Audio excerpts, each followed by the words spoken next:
Hello guys, Kamakhya శక్తిపీఠంలో రెండో రోజు తెల్లారింది. ఇప్పుడు సమయం వచ్చేసి 7:30 అయింది. ఇప్పుడే సూర్యోదయం అయింది. అండ్ నెక్స్ట్ వచ్చేసి నేను స్నానం చేసి సంధ్యావందనం చేసుకొని మనకేవో పూజలు పునస్కారాలు తెలిసిన మంత్రాలు ఉంటాయి కదా, అవన్నీ చేసేసుకొని అమ్మవారి దర్శనానికి అయితే రెడీ అయిపోయాను. పంచ కట్టుకొని ట్రెడిషనల్ మోడ్లో అమ్మవారి దర్శనానికి అయితే బయలుదేరుతున్నాను. అండ్ ఇప్పుడు వచ్చేసి సమయం 8:30 అయిందనమాట. మనకు గుడి పక్కనే కాబట్టి కాలినడకన వచ్చేసాను. అండ్ జనాలు అయితే చాలా ఎక్కువ మంది ఉన్నారు. ఈరోజు హాలిడే, ఆశ్వేజ మాసం, అందులోని అమ్మవారికి ఇష్టమైనటువంటి మాసం కాబట్టి దసరా నవరాత్రులు పూర్తయిపోయిన వెంటనే జనాలందరూ కూడా కట్టుకొని వచ్చినట్టున్నారు. అసలు జనాలను చూస్తూ ఉంటే దర్శనం అయిద్దా కాదా అని గుండె గుబేలు అంటుంది.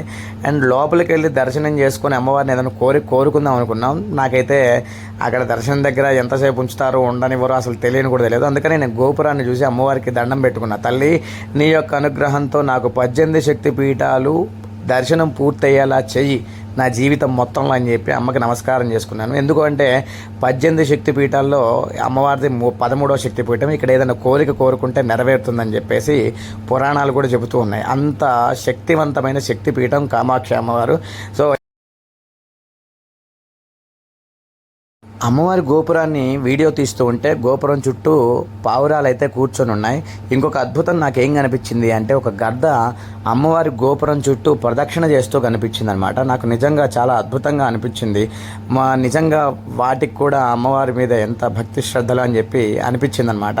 అమ్మవారిని అయితే దర్శనం చేసుకోవడానికి మనం క్యూ లైన్లోకి వచ్చి కూర్చున్నాం. ఒక టికెట్ ఇచ్చారు. సో ఇప్పుడు 9 దాటింది టైము. లోపలికి వెళ్తే ఎంతసేపటికి బయటకు వస్తానో తెలియదు. సో ఒక ఏసీ రూమ్లో అయితే మమ్మల్ని కూర్చోబెట్టారు. ఎట్టకేలకి లోపలికి వెళ్ళి దర్శనం చేసుకొని నాకు బయటికి రావడానికి కనీసం 45 నిమిషాలు, అంటే 30 గంట టైం పట్టింది. లోపలికి వెళ్ళి దర్శనం చేసుకున్నాం అనడానికి ఒకే ఒక నిదర్శనం ఏమిటి అంటే, లోపల ఉన్నటువంటి అర్చకులు మన మొహం మీద కుంకుమేసి రుద్దుతారనమాట. అమ్మవారి యొక్క కుంకుమేసి రుద్దుతారు. సో ఆ విధంగా ఇది కూడా నా మొహం మీద కూడా అలాగే కుంకుమ పెట్టారు. ఇక్కడ దశమహావిద్యలకు సంబంధించినటువంటి గుళ్ళు కూడా ఉన్నాయన్నమాట.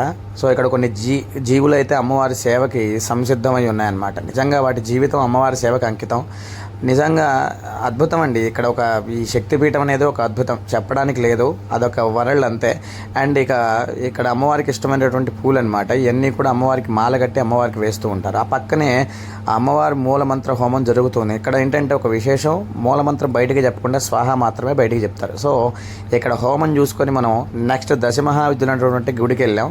అవన్నీ కూడా నెక్స్ట్ వీడియోలో చూసుకుందాం. లవ్ యూ బచ్చే, ప్లీజ్ సబ్స్క్రైబ్.